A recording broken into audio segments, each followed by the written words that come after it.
beautiful performance. Palapakan po natin ang Buganda Anak sa Band Incorporated and Muntinlupa Yaman ng Kalinangan Dance Company.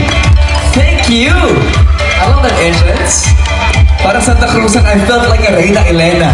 Magandang araw po. His vision, first vision, is very clear.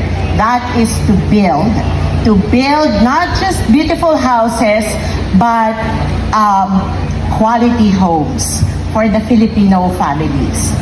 Now, we want to be your reliable partner on your wonderful fresh start, something that is very evident here in today's launch. Santo Tomas, First Park Homes.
We didn't just open that big door, we opened big possibilities right here in Santo Tomas.